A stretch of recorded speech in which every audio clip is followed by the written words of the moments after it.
Je sais pas vous si vous êtes des kiffeurs ou pas de Nolan, mais en fait j'ai l'impression, encore aujourd'hui que plus qu'avant, il y a une vraie hate de Nolan en mode vraiment le mec est une fraude et ce genre de trucs. Globalement j'aime bien Nolan, mais je fais pas partie des ultra aficionados non plus. En mode c'est un génie, c'est des chefs-d'œuvre, grands films, tout ce que tu veux. C'est des films que j'aime bien, je suis toujours content d'aller voir, mais ce n'est pas non plus les grands films.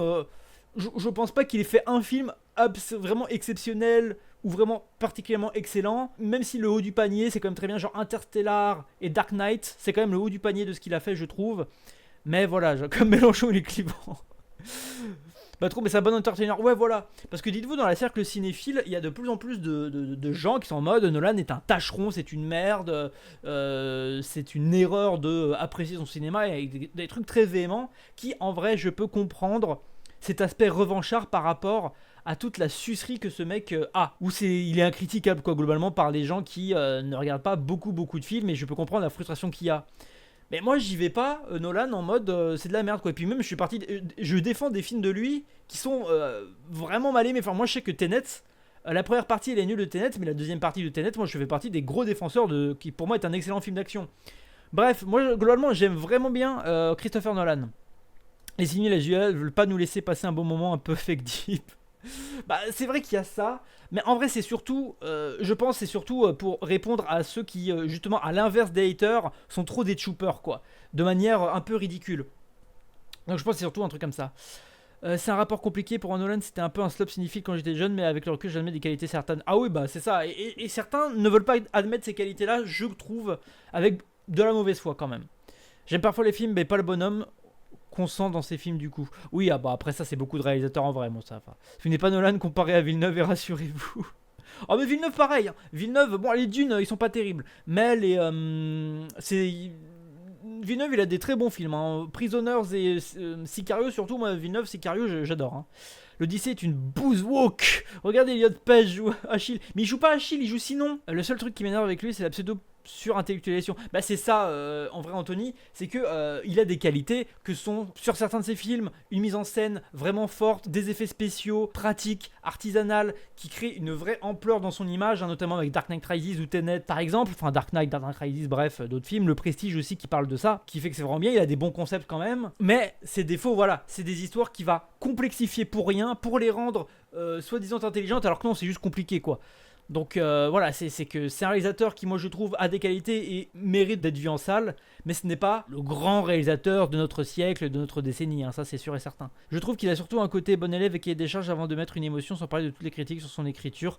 Cahier des charges, bah en fait, il devient un peu, mais ça j'en parlais avec l'Odyssée, il se repose un peu sur ses acquis quand même. Ce que j'aime bien chez Nolan, c'est aussi d'exploiter les idées un peu golemont de base comme Memento ou Tenet. Mais c'est ça, en fait, il fait des concepts et au moins dans la mise en scène, ça se tient. Bah moi je dis juste qu'il veut systématiquement des films grandioses et monumentaux, mais ça ne marche pas. Ça dépend lesquels. C'est là où j'en suis avec Nolan. Donc ces films, je les entends un peu, tu vois. Je me hype pas non plus, mais je me dis, vas-y, j'ai envie de les voir au cinéma. J'attends à chaque fois qu'il y a un de ces films m'intéressent. Et donc l'Odyssée c'était pareil, jusqu'à ce qu'on voit les premières bandes annonces. Puis les deuxièmes bandes annonces, et là je suis un peu refroidi, je me dis, oh là là, je sens que ça va être un truc un peu moche, un peu sans âme, un peu insipide. Et c'est un des Nolan de tous ceux que j'ai vus qui m'attirait le moins. Au ressorti du film, je dirais que c'est un bon film, mais c'est un des Nolan, je trouve, les plus insipides et les plus fades. Et là, je vais commencer par jarter ce que j'aime pas trop. Ça a toujours été le cas dans sa filmographie, mais dans celui-là, je sais pas, je trouve que la mise en scène et l'ampleur des scènes n'y est pas. Pourquoi ? Parce que le principe de l'Odyssée... Alors, je vais pas résumer le film, hein, c'est...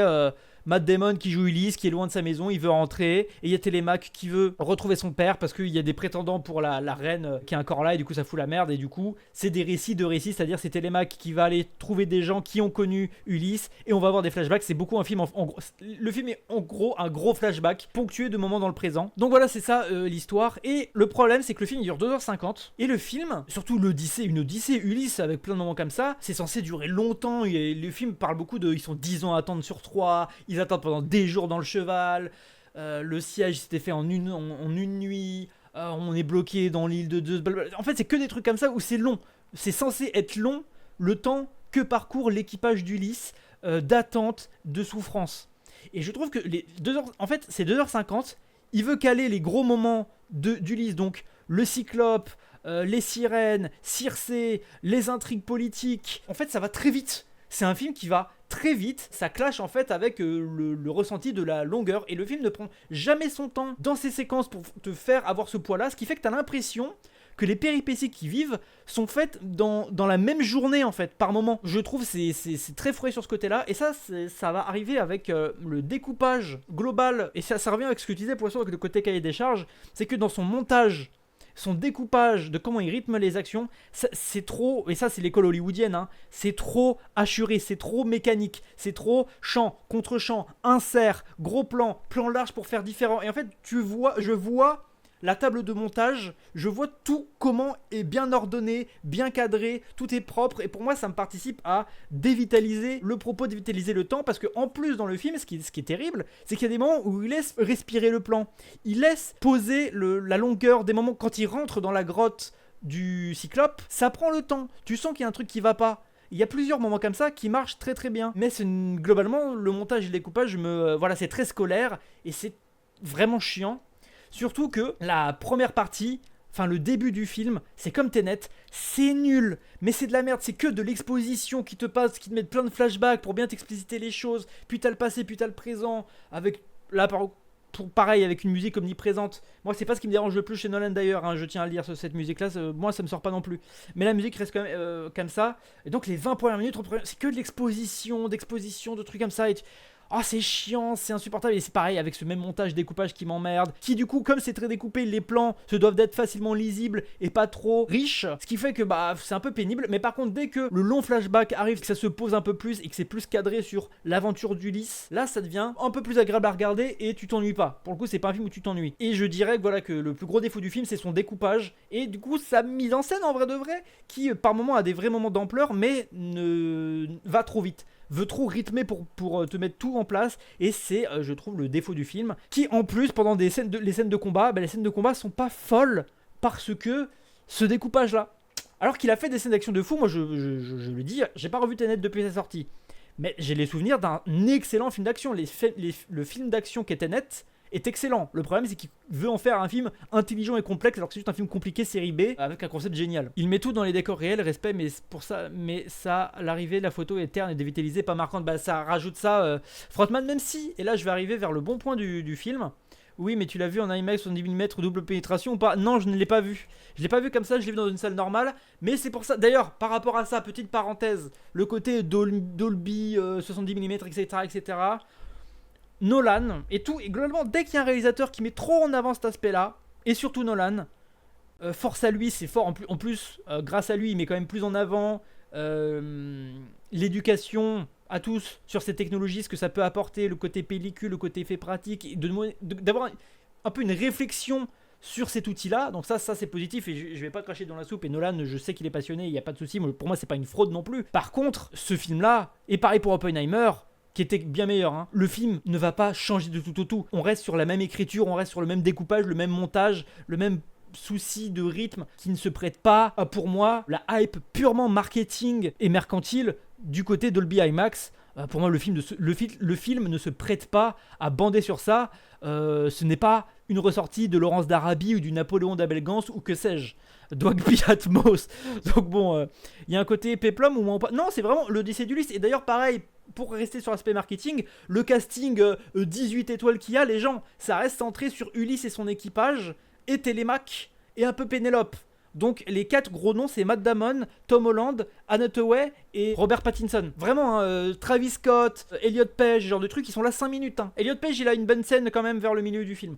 Mais voilà, c'est centré autour de ça. Et donc ce côté peplum, dites-vous, la bande-annonce, c'est tout le visuel du film. C'est ça le problème aussi des bandes-annonces aujourd'hui, c'est que ça en montre beaucoup. Et voilà, on va rester sur ce côté très grisâtre, très brunâtre, dark, gritty. Le sentiment d'épique, tu le ressens pas, mais je pense pas que c'est voulu non plus. Globalement, j'ai dit les grèves de Nolan. Mais par contre, je commençais à... Zendaya, les gens, dites-vous, Zendaya, elle est moins présente que dans Dune 1 quand elle est là qu'en flashback, enfin qu'en vision. Hein. Zendaya, c'est une blague, hein. Même si ça apporte quelque chose quand même, mais bon, vas-y quoi. C'est vraiment juste pour mettre des stars, pour mettre des stars, pour mettre des stars quoi. Alors que l'intérêt d'adapter l'Odyssée, c'est que l'histoire est connue, tu peux rien expliquer. Bah c'est ça. Et puis en fait, le film justement, bon, là je vais partir sur le bon côté. Pour moi, le problème se trouve dans le découpage, dans le montage, et la photographie. Je l'aime pas, mais la photographie est justifiée parce que ce que fait Nolan, il a décidé de faire d'Ulysse une sorte de anti-héros. Et ça, tu le comprends plus t'avances dans le film, c'est que le film est vraiment quelque chose de vraiment sombre et déhéroïse le périple d'Ulysse et va vraiment te questionner en fait sur la moralité de toute cette histoire et de tous les personnages que tu suis. Et ce qui fait que ces personnages, tu as un peu de sympathie quand même si bon, il y a que Matt Damon et son commandant, enfin son sous-lieutenant qui est un bon acteur en vrai, même dans Yesterday qui était un mauvais film.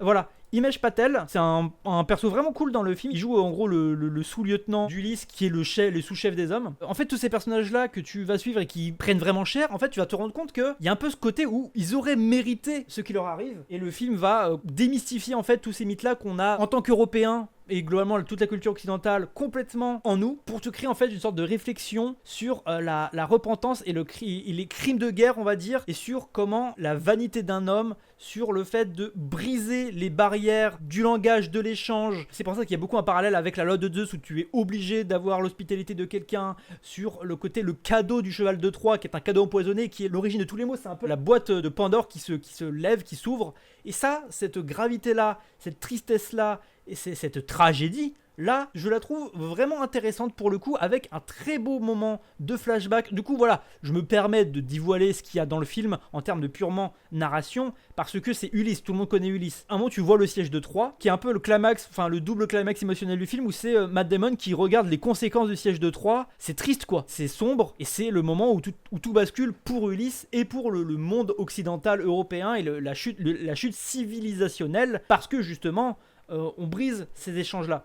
Donc ça, j'ai trouvé ça vraiment intéressant.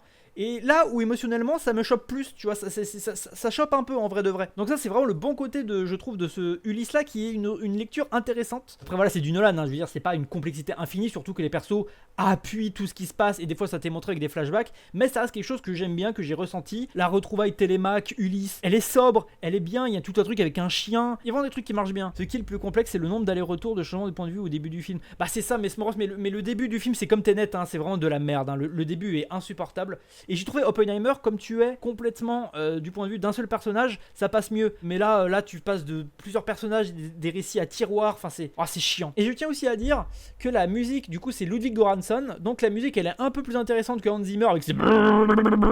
Donc tu t'entends des mélodies, des instrumentations un peu différentes. Donc la musique elle est pas mal. Par contre, voilà, si ça vous saoule chez Nolan, ça change pas. La musique elle est omniprésente. Il y a peu de moments de silence, je tiens à le dire. Les moments horrifiques, parce que Ulysse, où il va aller vraiment dans l'horrifique et vraiment le registre de l'horreur, il y a un peu ça avec le Cyclope, mais il y a un moment avec Circé, et là on part sur un moment purement horrifique qui, avec la musique, avec même la mise en scène, là la mise en scène devient un peu sympa parce qu'il joue avec le hors-champ et la caméra qui est portée, c'est-à-dire que tu vois un bout d'élément et la caméra va monter pour montrer Circé en train de faire son œuvre et ce genre de choses, et ce qui fait que c'est un moment vraiment assez anxiogène, angoissant, et avec des effets pratiques vraiment très forts parce qu'il va travailler le grotesque. Il va travailler le grotesque dans les formes des gens, les monstres. C'est pour ça que le Cyclope dans la bande-annonce, je le trouve un peu moche, mais à un moment tu le vois en plein cadre et en fait il est très fort. Et comment il bouffe les Argonautes, le Cyclope il me fait penser à la peinture Vénus dévorant son fils. Voilà, cette peinture là qui est incroyable, elle est extrêmement badante. Et en fait le film va travailler ce grotesque là, ce côté un peu uncanny mais vraiment bien branlé quand même. Donc Chronos dévorant son fils. Ça reste un film de Nolan avec ses automatismes, son côté scolaire qui, moi je trouve, passe un peu à côté de ce que veut te raconter l'Odyssée d'Ulysse, c'est-à-dire une Odyssée, une aventure qui dure des plombes. Ben ça, comme le film est ultra rythmé, qu'en fait il fait que de passer du présent au passé, du présent au passé, donc t'as toujours ce côté rattrapage qui, moi, je trouve est un peu un contre-emploi. Par contre, bon voilà, les 2h50, je me suis pas ennuyé. Le début est nul, mais après, dès qu'on commence à vraiment aller sur Ulysse et son équipage et que c'est vraiment plus focus, là c'est bon, le premier acte est passé. Voilà. Est-ce que c'est indispensable de se le taper en Dolby? Pas du tout, je ne pense pas. Et du coup, tant mieux pour les gens qui sucent, mais je vois déjà des gens en mode c'est un des meilleurs Nolan, etc. Moi je ne trouve pas du tout. Je trouve que c'est un des Nolan les plus fades et insipides, justement par ces côtés-là. Mais il y a des très bons aspects aussi, et c'est pas dit que je ne sois pas plus gentil avec mon avis plus tard Puis après là j'ai pas l'impression d'avoir été vraiment méchant quoi. Alors moi je suis pas un expert de ça donc j'évite de trop parler, mais en termes de personnages féminins de Nolan, c'est un peu mieux qu'Oppenheimer, c'est pas compliqué, mais ça reste que tous les personnages féminins, elles font du mal aux persos masculins, elles sont un peu prédatrices, même si elles ont du grain à moudre, enfin surtout Circe, elle a vraiment, son perso est vraiment intéressant. Pénélope, il y a un truc, mais elle est un peu hystérisée, et je dis ça en sachant que c'est un terme problématique et horrible et misogyne, hein. Mais elle est un peu hystérisée, ça reste Nolan, mais c'est pas la merde qu'était Oppenheimer et Dark Knight Rises et tout ça quand même. Ça reste un peu mieux, parce qu'il y a ce côté tragédie aussi. Mais bon, globalement, voilà, ça reste...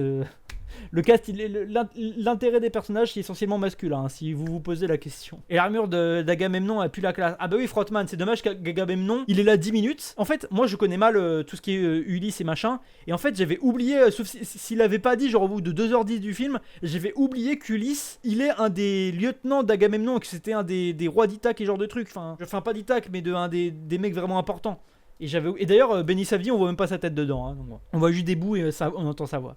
Je reste convaincu que si Tenet avait marché, on aurait eu le meilleur de Nolan. Il est bon sur les trucs mathématiques autistes, pas sur les sentimentaux, sur les sentiments primordiaux. Mais Tenet, en plus, en fait, moi, Nolan, vraiment les gens, Tenet, alors faudrait que je le revoie. Mais Tenet, moi, ma take, c'est que c'est un des meilleurs films d'action qu'ait fait Hollywood. Parmi les meilleurs films d'action qu'ait fait Hollywood, en termes de pure mise en scène, etc. Mais le problème de ce film, c'est que c'est parasité par Nolan qui croit avoir un scénario compliqué et complexe, alors qu'il n'a fait qu'un scénario inutilement compliqué, beaucoup trop long. La première partie est à jeter, mais la deuxième partie, dès que ça se lance, en fait quand il fait des séries B d'action, il est trop fort. Dark Knight Rises et Dark Knight, c'est génial. Batman Begins, le film est raté, il est pas bien. Mais Dark Knight et Dark Knight Rises, il met suffisamment de personnages un peu concept et de petite profondeur dans les personnages et dans ce qu'ils incarnent pour que ça reste intéressant, un peu politiquement et tout ça. Mais voilà, pour moi, il est bon dans l'action, vraiment, dans comment mettre en scène ça. Oppenheimer, il réussit à rendre vraiment fort ce côté aussi dialogue et course vers l'avant, vers une catastrophe qui est l'invention d'une bombe. Donc il y a des moments où quand il est purement dans l'action et dans le frénétisme, ça marche bien. C'est un peu le souci de Nolan, il n'y a personne qui puisse lui dire que parfois il est con, mais quand tu prends 4 Oscars pour chaque film, bah c'est ça, que tu fais le milliard au box-office, que t'es le roi d'Hollywood, que t'as un succès, que t'es le personnage principal d'Hollywood, etc. Enfin c'est ça en fait il aurait besoin d'une claque d'humilité dans la gueule, mais il l'a pas. Et à mon avis c'est pour ça que on se retrouve sur un côté trop scolaire. Et là je trouve que là il tire trop sur la corde dans sa mise en scène avec Ulysse. C'est du insipide et fade, c'est dommage. Mais il y a des bons trucs dedans. Est-ce que je décourage de le voir, Nolan? Si vous intéresse, allez le voir. Si vous êtes en mode Nolan, j'ai un peu la flemme, franchement attendez une sortie VOD et tout ça, parce que c'est un Nolan qui pour moi tire trop la corde dans la zone de confort et qui fait rien de suffisamment excellent pour justifier une salle, et encore moins de payer 10 euros, 15 euros de plus de votre abonnement, une salle Dolby Atmos. Et si les gens habitent pas à Montpellier, parce que rappelle les gens, si vous savez pas, le Dolby Atmos 70 mm, etc. Vraiment le truc de fou qu'on a, très particulier, qui a genre quelques cinémas dans le monde, on en a un en France et c'est à Montpellier.